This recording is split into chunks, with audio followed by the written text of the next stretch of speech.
Assalamualaikum warahmatullahi wabarakatuh. Halo sahabat Mansa, sahabat Mansa Tulangkat. Kembali lagi di podcast Jumansa, Sang Inspirator. Nah, di episode kali ini kita akan membahas ujian kehidupan menuju kesuksesan. Dan tamu kita kali ini senior kita nih sahabat Mansa, yaitu Kak Rena Fitria Khairunisa, mahasiswa Fakultas Kedokteran Gigi. Assalamualaikum Kak. Waalaikumsalam. Bagaimana Kak kabarnya hari ini? Alhamdulillah luar biasa baik sekali. Sahabat Mansa, ada fakta menarik nih dari tamu kita kali ini, yaitu kalau sebelum belajar harus dengar lagu playlist Tulus ya Kak, sama kalau lagi belajar itu harus minum kopi. Gimana sih Kak, bisa diceritain dong Kak? Kadang kan kita buat bangun mood belajar itu kadang susah kan ya. Udah capek nih di kampus nih dari pagi sampai sore itu kan. Jadi supaya mood aku tuh balik lagi, biasanya tuh aku dengerin lagu Tulus dan aku hidupnya besar-besar. Terus aku sambil nyanyi-nyanyi sambil lalala gitu. Dan supaya nggak ngantuk gitu kan, wajib minum kopi gitu. Jadi supaya mood kita bagus dan kita bisa mulai belajar dengan baik. Lagu Tulus juga memotivasi juga banyak ya kan? Sekali banget. Bisa diceritakan seperti apa Kakak saat menjadi siswa Mansa Tulangkat dan hal unik apa yang paling berkesan di Mansa Tulangkat hingga saat ini Kak? Kalau dari aku sendiri saat aku menjadi siswi Mansa Tulangkat, aku tuh termasuk siswi yang aktif ya.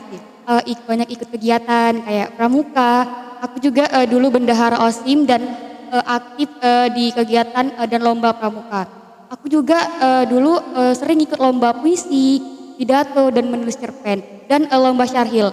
Pada saat akhir kelas 12, aku dan tim itu di bawah bimbingan Pak Fadli dan Pak Ade, kami berhasil juara 1 tingkat nasional lomba syarhil. Keren ya. Berbicara masa depan nih Kak, boleh tahu dong Kak masa depan seperti apa yang sedang Kakak persiapkan Kak? Kalau untuk masa depan pasti setiap orang itu membangun mimpi dan masa depannya dengan baik ya. Kalau menurutku aku ingin punya masa depan yang baik, ingin punya masa depan yang tenang. Nantinya aku ingin punya keluarga kecil yang sederhana dan lengkap. Soalnya sejak kecil punya keluarga yang lengkap itu adalah impian aku gitu kan. Soalnya aku kan juga anak broken home kan dari kecil. Jadi pengennya nanti punya masa depan yang lebih baik untuk keluarga aku kelak. Dan juga aku nanti pengen jadi dosen dan jadi dokter gitu. Itu aja sih masa depan yang aku persiapkan itu dengan diriku sendiri. Aku perbaiki mental, proses belajarku, gimana aku bisa siap nih mendengarkan kritikan orang. Mental aku siap gitu mendengarkan kritikan orang karena nggak semua orang itu suka sama proses kita kan. Dan selanjutnya aku persiapkan proses belajarku gitu. Sampai di mana aku harus benar-benar bertanggung jawab akan proses belajarku untuk kedepannya. Karena kalau kita sampai kapanpun kita butuh belajar. Apa menurut Kakak tentang saat menjadi pelajar kita harus lulus ujian agar naik kelas? Berlaku sama hidup, kita harus lulus ujian kehidupan sehingga kehidupan kita membaik. Benar sih.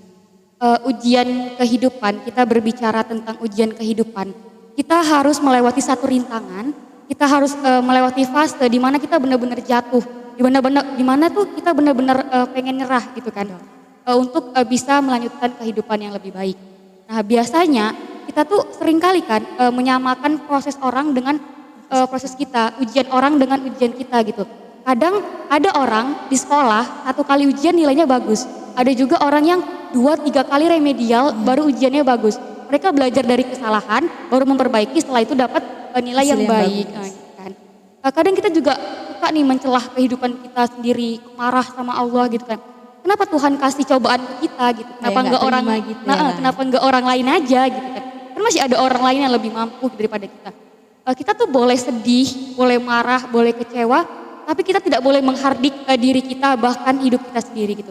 Itu enggak bakal ngerubah apapun dari proses kita, dari hidup kita, malah makin memperberat, malah kita makin benci sama kehidupan kita gitu kan. Jadi jangan samakan proses orang dalam menyelesaikan sesuatu itu dengan proses kita gitu. Kalau orang di kapasitasnya dia berlari, ya biarkan orang lain itu berlari, jangan juga kita ikut-ikutan lari gitu kan. Kalau di kapasitas kita berjalan, ya udah kita berjalan, nikmati prosesnya, nikmati sakitnya, capeknya. Walaupun kita lama dalam menyelesaikan sesuatu, kita lama sampai tujuan, toh kita juga bakalan sampai kan. Walaupun itu berkeringat, capek lah pokoknya gitu kan. Karena untuk 10 itu gak harus 5 tambah 5, bisa 6 tambah 4, bisa 1 dan lainnya gitu kan. Jadi untuk sahabat Mansa yang dalam keadaannya hari ini capek, mau ngeluh, nggak apa-apa. Tapi tetap semangat lagi, istirahat dan besoknya kita lanjutkan lagi kegiatan apa yang harus kita lanjutkan.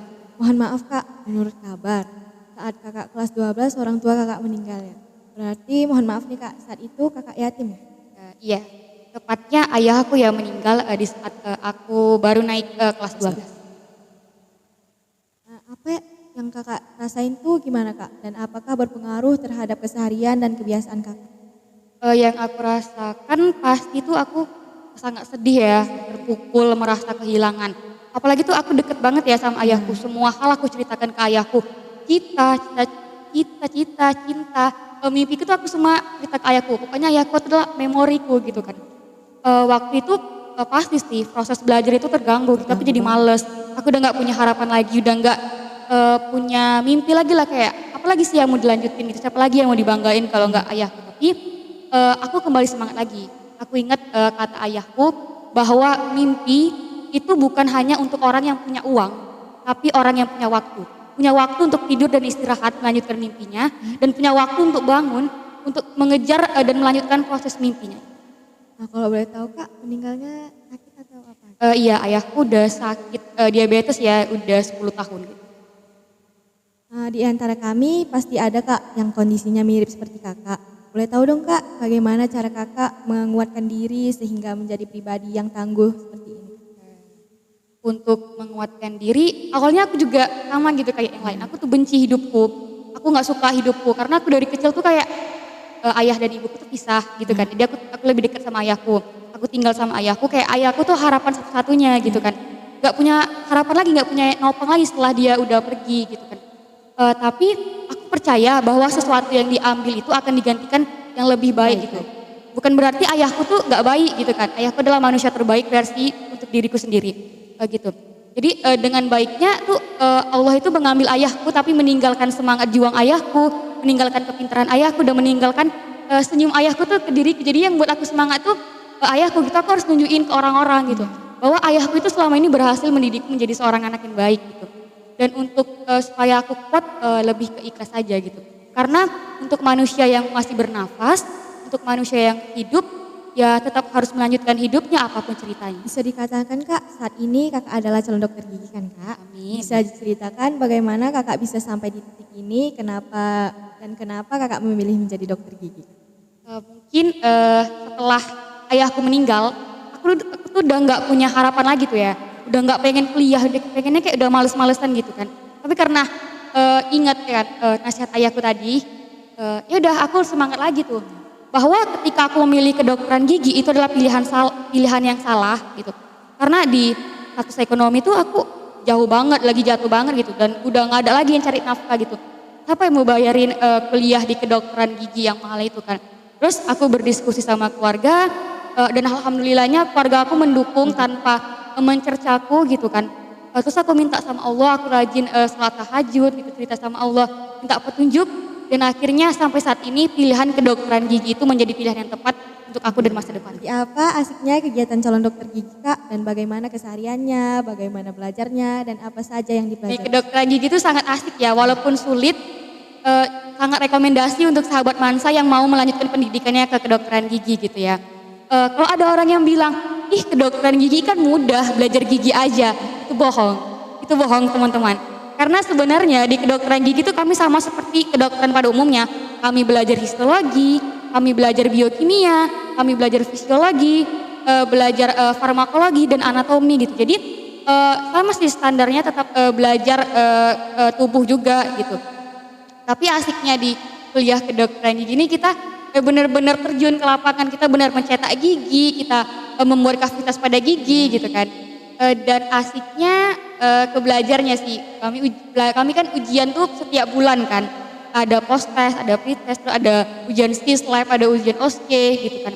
Jadi lebih dekat ke teman-teman gitu, lebih butuh teman-teman. Jadi lebih banyak diskusi sih ke teman-temannya.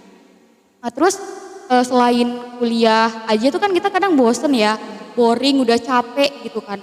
Aku dan tim tuh ikut lomba gitu, dan alhamdulillah aku dan tim itu berhasil menjuarai beberapa lomba tingkat nasional, dan aku dan tim itu berhasil ikut malam penganugerahan prestasi mahasiswa Universitas Sumatera Utara di tahun 2022. Jadi untuk teman-teman sahabat Mansa tuh nantinya tuh jangan kuliah aja, tapi ikutinlah ekspor apa yang ada di universitas kayak lomba, organisasi dan lain-lainnya. Sebagian lulusan Mansatu Langkat memilih untuk tidak kuliah nih Kak, karena alasan ekonomi dan kurang dukungan dari orang tua. Apa pendapat Kakak tentang itu? Kalau pendapatku ya, kalau kita berbicara tentang biaya itu adalah alasan yang klasik ya gitu kan. Dan kita berbicara tentang dukungan orang tua. Menurutku tidak ada orang tua yang tidak mendukung dan tidak mengapresiasi cita-cita anaknya gitu. Hanya saja orang tua khawatir kedepannya jika anaknya melanjutkan ke perguruan tinggi dan tidak bisa berhasil selesai, takutnya anaknya kecewa gitu sih. Karena tidak ada orang tua yang tidak mengapresiasi anaknya gitu kan. Untuk biaya kuliah sendiri atau ekonomi, aku bukan orang mampu gitu. Aku juga dari kalangan sederhana, bahkan udah gak ada gitu yang biayain aku gitu kan. Dan alhamdulillahnya pemerintah ini memberikan fasilitas yang sangat baik untuk pendidikan anak di Indonesia dengan adanya beasiswa kuliah. Untuk kisaran sekarang itu beasiswa kuliah itu 12 juta. Itu termasuk angka yang besar di mana setiap bulan kita tuh udah dapat uang jajan gitu, kita tinggal disuruh belajar aja gitu. Tinggal gimana lagi diri kita tuh mau nggak kita berproses, mau nggak kita sama-sama ngejar beasiswa itu, tinggal ikuti aja prosedur yang ada. Jadi kalau menurutku alasan ekonomi itu udah alasan klasik gitu. Karena di seluruh dunia itu nggak cuma kita aja yang masalah ekonomi banyak. Tinggal gimana kitanya aja mau berproses. Bagaimana menurut Kakak terhadap kalimat menjadi kuat bukan berarti kamu tidak pernah lelah. Itu hanya berarti kamu memiliki kekuatan untuk bangkit kembali setelah beristirahat. Iya, baik.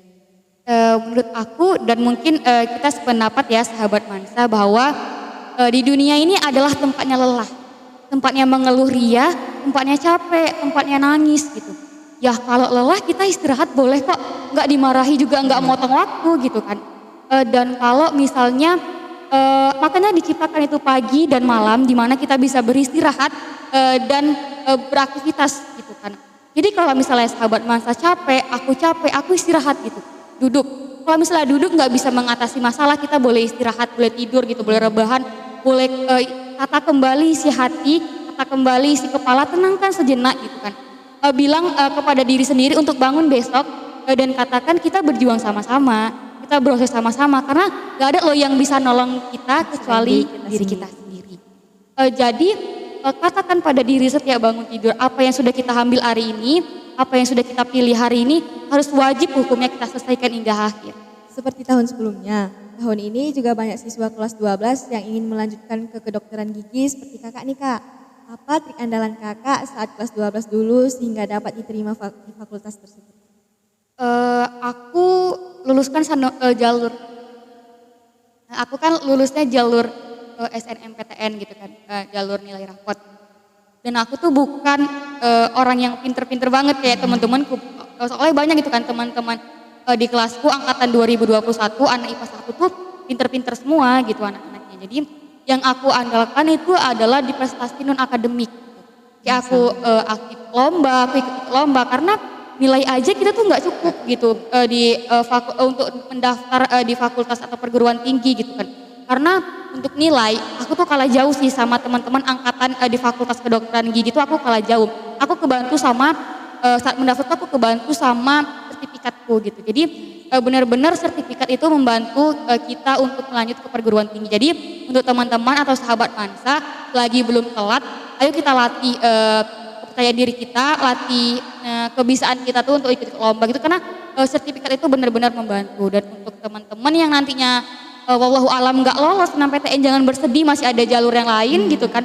Jadi udah bisa nih mulai sekarang ikut bimbel atau ikut belajar lainnya. Boleh tahu dong Kak, saat di Mansatu Langkat siapa guru yang Kakak teladani dan yang paling berkesan dan mengapa seperti itu Kak? Ada 2 guru sih. Yang pertama Pak Ade dan Pak Ruben. Pak Ade, Pak Ruben. Pak Ade itu seorang motivator handal. Motivator yang bisa membuka pikiran kita gitu. Tapi dia tanpa menyinggung kita gitu. Kayak bener-bener perkataan Pak Ade itu, nasihat Pak Ade itu ngebuka sampai hati kita. Gitu kan. Walaupun waktu pelajaran sejarah, aku tuh takut kali kalau Pak Ade udah masuk. Karena bener-bener tegas kan Pak Ade itu. Jadi kayak untuk Pak Ade terima kasih sudah menjadi motivator terbaik untuk sahabat-sahabat Mansa. Sehingga kami punya pilihan yang baik untuk melanjutkan ke perguruan tinggi gitu. Kemudian ada Pak Ruben. Pak Ruben itu wali kelas aku waktu kelas 12. Pak Ruben mengatakan saat itu aku orang tua meninggal gitu. Pak Ruben mengatakan bahwa ekonomi dan keadaan orang tua itu bukan alasan untuk kita enggak melanjutkan ke pendidikan gitu. Malah itu yang harus kita tunjukkan ke dunia bahwa kita bisa gitu. Dengan itu kita tunjukkan bahwa oh anak broken home itu bisa gitu. Jadi jangan berpikir bahwa kita nggak punya uang, kita broken home itu menjadi alasan kita bermalas-malasan untuk tidak melanjutkan ke jenjang yang lebih tinggi gitu kan. Terus Pak Ruben pernah bilang ke aku yang sampai aku ingat sampai sekarang itu 5 tahun lagi aku harus datengin dia dan bilang kalau aku jadi dokter gigi. Menurut kakak seperti apa satu langkah saat ini kak? Baik dari aspek lingkungan, siswa atau guru maupun prestasi. Keren sih, bangga sekali sih jadi alumni satu langkah sekarang. Kita lihat gedungnya bagus, kayak lingkungannya sudah bersih gitu kan. Prestasi-prestasi akademik dan non akademiknya pun sangat menonjol gitu kan. Bisa kita lihat sama-sama peningkatan prestasi akademik dan non akademik siswa-siswi di satu langkah ini di IG OSI satu langkah dan satu langkah itu sangat keren sih, sangat perkembangannya revolusinya sangat besar. Jadi aku bangga jadi alumni satu langkah. Menurut kakak, kenapa kita harus bersekolah di satu langkah? Ada pertanyaan mengapa harus bersekolah di satu langkah gitu kan? Akan aku jawab dengan satu pernyataan. Kalau nggak satu langkah, emang mau di mana lagi gitu kan? Ya harus satu langkah lah ya kan? Kayak kita berbicara gitu. Sekolah kita mungkin agak masuk ke dalam gitu kan? Agak pelosok lah orang bilang, tapi nggak pelosok-pelosok kali. Tapi kalau untuk wawasan, inovatif dan inspiratif, kami boleh membanggakan diri bahwa kami juga terdepan. Nah, terakhir ya kak, apa pesan kakak untuk keluarga satu langkah dimanapun berada? Untuk keluarga satu langkah, aku mengucapkan banyak terima kasih sudah jadi wadah belajarku selama ini, sudah jadi tempat inspiratifku untuk menuntut ilmu selama ini, dan untuk keluarga satu langkah, semoga kita bisa sama-sama menjaga nama baik satu langkah dan juga bisa membanggakan satu langkah nantinya di nasional maupun internasional. Sahabat Mansa, sukses itu milik semua orang. Belajar dari pengalaman hidup Kak Rena nih teman-teman. Seperti apapun masalah, cobaan, ujian kita dalam kehidupan kita tetap harus semangat dalam berjuang untuk kesuksesan hari esok. Lulus ujian adalah syarat naik kelas dalam kehidupan, karena semangat juang adalah bahan bakar kesuksesan. Semoga kita dalam jalan kesuksesan ya teman-teman. Amin. Nah, terima kasih Kak atas waktunya. Iya, sama-sama. Sukses untuk jurnalisme satu langkah ya. Amin. Terima kasih Kak. Demikian podcast kita hari ini. Sampai jumpa di podcast Jumansa selanjutnya. Saya Natania Alzani Runtu selaku host pamit undur diri. Assalamualaikum warahmatullahi wabarakatuh. Jumansa, jujur, amanah, santai.